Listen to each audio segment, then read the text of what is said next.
Lepo pozdravljene, drage poslušalke in poslušalci v današnjem RŠ intervjuju. Z vami bom Julija Navrič in v tem RŠ intervjuju predstavljamo kitajsko glasbenico in interdisciplinarno umetnico Lane Shii, ki deluje pod imenom Otayonii.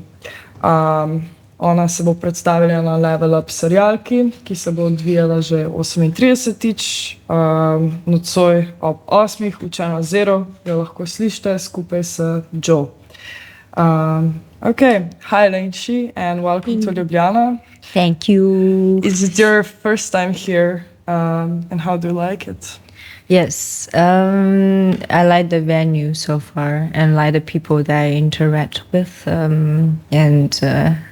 look forward to the show. Haven't walked around the city too much, but I look forward to maybe tomorrow morning. Yeah. Well, you have traveled across the whole globe. You were born in Haining, China, and then studied and lived in United States, and now you live in Berlin, Germany.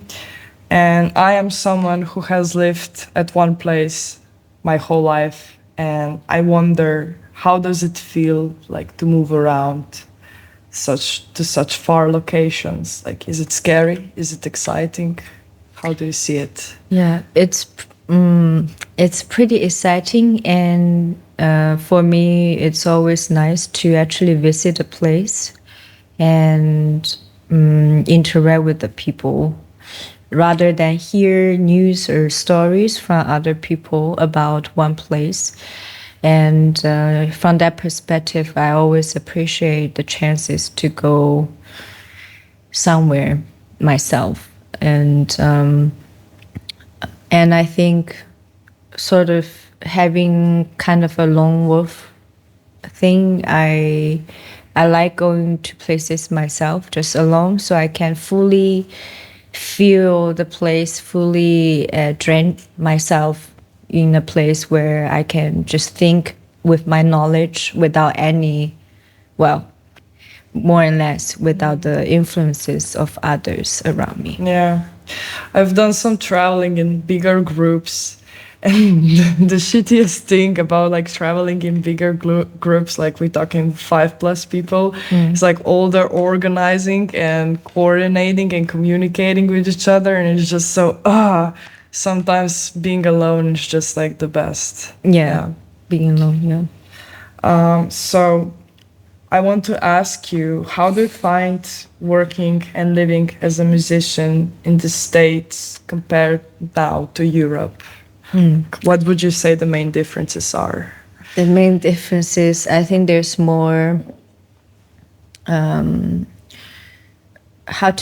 support and understanding of art in general in Europe. And in the US, it was more of a vibe of struggling. So they produces a lot of sympathy or echoes through that way. When Europe, I think it's the appreciation of art and feeling the source itself. And that had to do with all the founding systems that are different from the US and Europe, played a huge role in this kind of social and impact of doing things, shows and art here. Yeah, so far I dig it. I think I had more constructive conversations with people rather than having a cathartic thing and then come home with kind of a lonely feeling. Yeah. And also what I've heard, like one of the biggest differences is, since US doesn't have many cultural funding, it very revolves around DIY and such DIY mainly, while Europe mostly has some support either from municipality or maybe even from government. Yeah. But yeah, And I've heard like it's quite shitty for US musicians when they tour. Like the hospitality is like really minimum. Like I've heard stories that some like traveling musicians barely even get water or like a place to sleep or something like that. I don't know if you experience something like that yourself. Yes. So solo, yeah. We have to figure out hotels, eating, everything, transportation all by ourselves. And from my past like 10 years, a good chunk of time is to solve everything all by the musicians, unless you're, the big shot. Yeah. We're not talking about underground anymore. Yes. And I also want to point out, I think it's really interesting how people sort of fantasize that, but a lot of the lack of resources, yes, there's the Europe government funding, which people always criticize. But I think if you work with a private company, the impact is the same. They will also have a say of where you're going artistically and what do you say or pursue with your goal. So although the DIY was really fun sometimes, I do think that it creates a lot of mental issues for musicians around the US, and a lot of them but it infiltrates into their music, and you see this very aggressive energy in their music that all plays into this factor. Yeah. So China also has a very prominent underground scene, from punk, hardcore, electronics, and they often are combining the country's traditions with this, I guess, Western genres. Do you have any specific bands or artists in mind, or maybe an experience from a concert in China you would like to share? Yeah, underground band, punk bands that I really like Hyperson, Gong Gong Gong, who I also toured with, and Ma Yuan Shiren, Zuo Xiao Zuzhou, kind of the folk direction of, but folk in the sense that they also carry a lot of attitude, a lot of the criticism of our living right now. I definitely, when I was, I think, 17, 18, is when I went back to Beijing and tried to start my first band, but it failed miserably because we were just partying in the venues and did nothing but listening to the music. And we went to concert like 痛苦的信仰, which translates into painful faith. One of the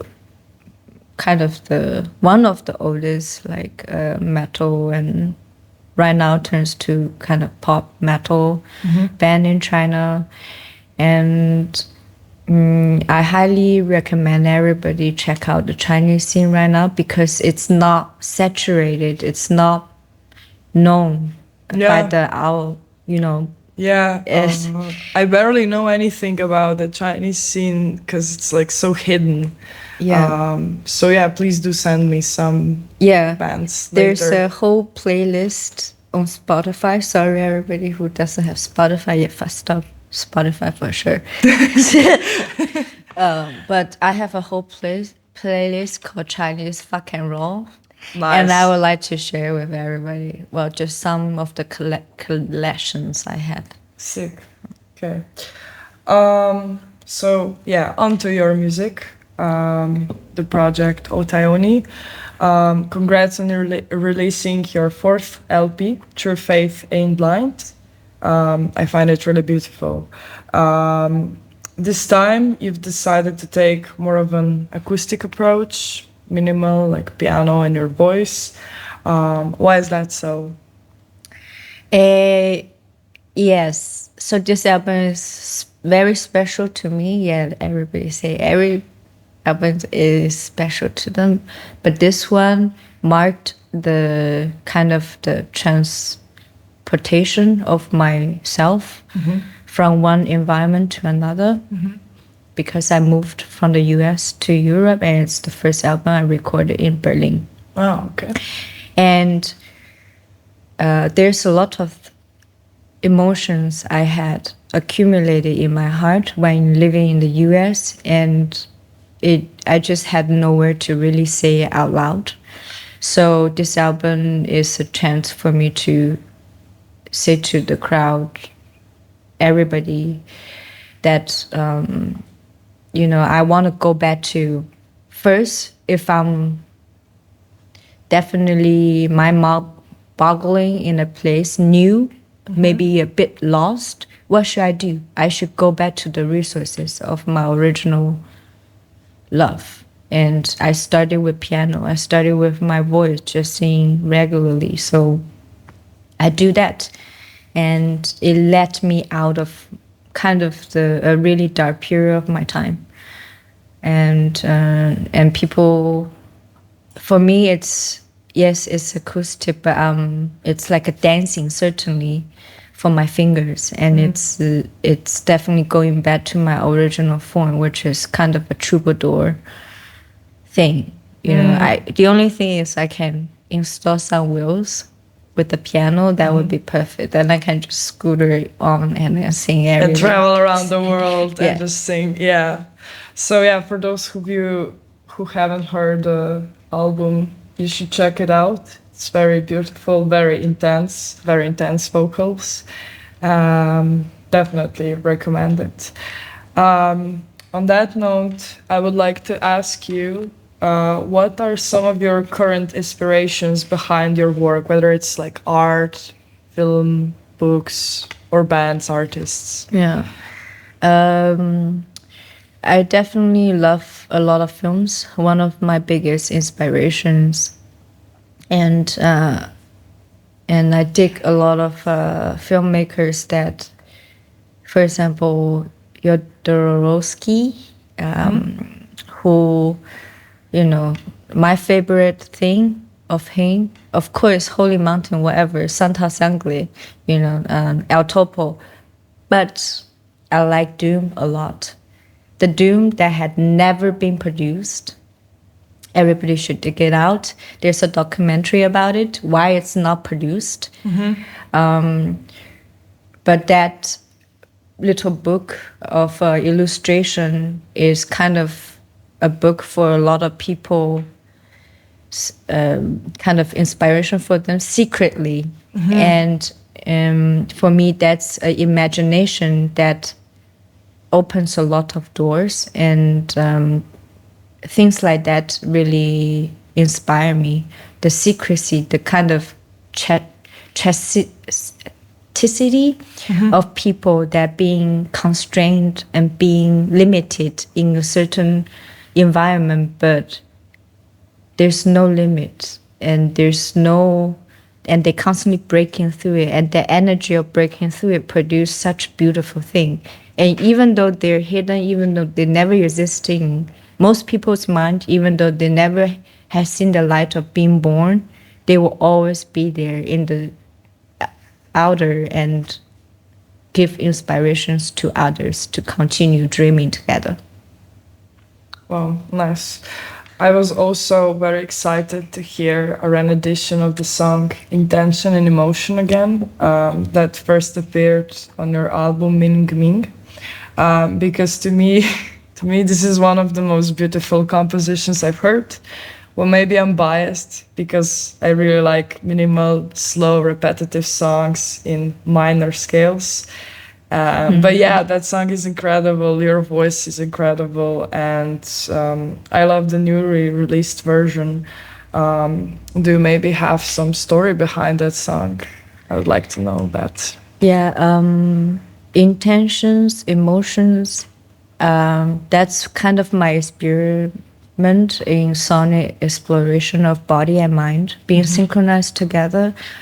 I think if we see a lot of people expressing things, I think it's really powerful when their mind and their intentions are aligned, and emotions are aligned. People, for a very weird person like me, sometimes I find myself in situations where I say stuff that I don't mean. Yeah. And I accidentally did some stuff that my intention was not there. Yeah. And my emotions was the crooked, motor that produced some silly sentence. And when both things aligned, and that require a lot of kind of practice of, align with yourself and feeling good, and then you can align the synchronization of body and mind. When that happens, it's really powerful. Yeah. It's like when a musician just write a song without even a blink. Its emotions carry through intentions, and everything sits where it's supposed to sit. And you keep asking yourself on that song, isn't it funny? Isn't it funny? Yeah. Yeah, and isn't it funny? A lot of things are funny right now. For sure. So for your new album, you also produced a video for the song Unfuck, which is also very beautiful. You've probably heard Von Kar-wai comparison, so I don't really want to go into that. But what I'm wondering is the story it conveys, because what I made of this video is a story of a queer relationship, a look into intimate life in China. Could you tell us more about the process of the recording of the video and the context behind the dresses you wear? Because they're really special. So Unfuck has this music video commissioned by one of my long collaborator, Wang Kai. Yeah, the names are super similar. It's kind of interesting. But he's a really good friend of mine. We traveled to Mexico together and experienced stuff together. We've been to the caves, pitch black, and have bats flew by our thighs. Oh, wow. And I think the old China, the old costumes, cultures had faded its way, because the hyper fast-moving lifestyle in China and the economic drive that's been behind it all the time since China first, established, and the characteristics of people are slowly fading. And Unfuck the World is to kind of say how do you balance that? How do you not make yourself feel extremely uncomfortable because you have to face these difficulties in life? You have to face this because they're there. If you refuse, you will have a hard time.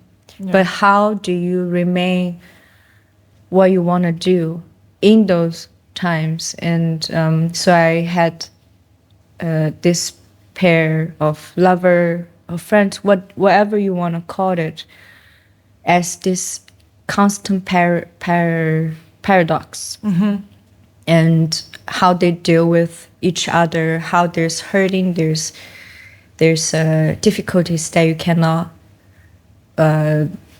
actually move on. But in the end, I hope everybody can remember the beautiful things in their mind and always remember to take care of yourself so you can see more beauty in life throughout this really, bloody times. Yeah. At the same time, the director had experienced a really hard breakup, and that had something to do with the play out of the whole direction of the music video. And I gave him the freedom to do so because I trusted him. Okay. Yeah. So they also pick the dresses and everything. Yeah, the dress is actually a male, Okay. but there's more than 56 ethnicity groups in China. Okay. And there is a male ethnic group dresses, and actually the music video was shot in Jiangxi, which is one of the actors. She is a male person, and she wore the clothes as she was trying to navigate herself in this young Gen Z. Everything's very westernized and popped up, and people rarely wear those stuff anymore. Yeah. And it's quite touching. It's so beautiful. It is. It is. And the cinematography is just amazing. So yeah, I also recommend you to watch the video. Okay, so I also want to touch upon the lyrics on the song Rickshaw Boy.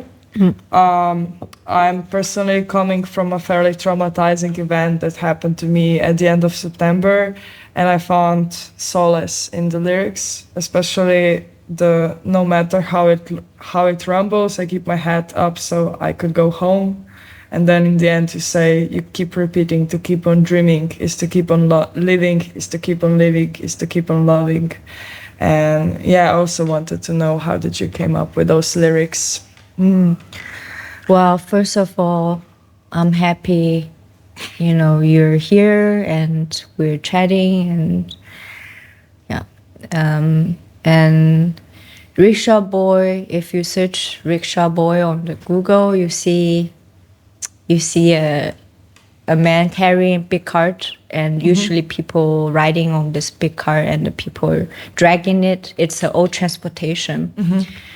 And that's why I felt sometimes in the music industry is that I work super hard, day and night. And I try to also keep myself a little bit intact and not to be destroyed constantly, not to be destroyed by difficulties, by the visa problems, by immigrations, everything. And I feel I'm also constantly carrying this burden and this also the kind of angst of privileges that comparatively is obviously lacking, and I have to deal with that. And keep my head up so I could go home. Imagine you're on this rumbling road. The only thing you will not fall or be stuck is that you keep looking up. Yeah. You cannot look down at the stones that are breaking your legs right now. You cannot look up and always running. And there you probably will find an exit to go home. Where is home? Everybody has their versions. To keep on dreaming is to keep on living, is to keep on loving, is to keep on dreaming. I definitely have a period of time, especially last year, September. Oh, yeah. Cursed month, I guess. Cursed month is exactly. And it's when I think about how my life, maybe it's a moment, critical moment where I think about giving up my life. And to keep on dreaming is to keep on living, means exactly that you have to be alive to keep on dreaming. And what is living? Besides literally living, is to keep on loving. And what is being loved is that you constantly dreaming. You have this imagination of hope. Yeah. And that's the lines. Yeah, very well said, very well put together. You're also somebody that considers themselves a religious atheist. I've read that in one interview. Yes. Yeah.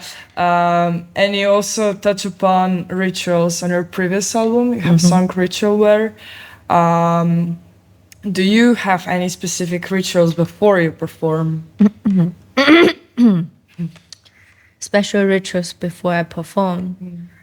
There's a really special time of mine where I drink 2 shots before a show and then another 6 shots after. Classic. But I dumped that ritual long as ago. Okay, cool. And now I'm almost just not drinking, not smoking, and except for vape. Anyways, I just sit and I just close my eyes for a little bit. And that's my ritual. And I want myself to be cleared of other people's voices and start to lay out my world so people can see the truther version of myself and I can see the truther version of myself too. Every time I perform, it's a chances of that. Yeah, and also on to last 2 questions. Earlier today, I saw your Instagram story about the funny encounter that you had on the airport. We also talked a little bit about that previously. So at the airport, you had to pull out all of your equipment, and you got asked if you're a DJ. What is it like traveling with a bunch of electronic equipment that like security probably sees it for the first time and they're probably like, what the hell is this? Is it a bomb? Is it a bomb? Yeah, that happened in China too. That happened here. Well, I have a lot of little things that I carry on in my backpack. That's what the things that they checked this time. And they opened my mic bag and I have my mic, which is a wireless mic, and I had custom made a serpent. Okay. And they're like, Scared. you're a DJ? You're a DJ. And I mean, respect to DJs. Lots of DJ, I think, great producers, you know what I mean? Like, put songs together, great minds. But it's very funny to me. I mean, it's only funny. That's only it. I mean, they're also probably thinking maybe this person had drugs. Yeah. And I mean, I was very relaxing waiting for them to be done.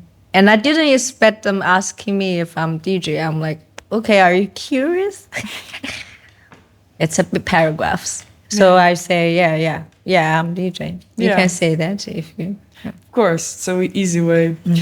Also, last question that I tend to ask everybody that I interview. It's like a bit of a funny question. If you were a drink, what kind of a drink would you be? A drink? Yeah, a drink. Vodka. Vodka. Yes. Wow, okay, very Slavic. A shot. A shot, yeah. Nice. That's the end. Thank you very much for your time. Thank you. I'm looking forward to your performance. I'm going to switch back to Slovene. Prišli smo do konca intervjuja. Z vami sva bila Julijan Lavrič in pa Lane Shii, ki dela performance pod imenom Otayonii. Njo lahko slišite danes večer ob 8 na serialki Level Up, Channel Zeru. Zraven bojo nastopili še Joe. Jaz pa vam želim lepo popoldne. Vsega.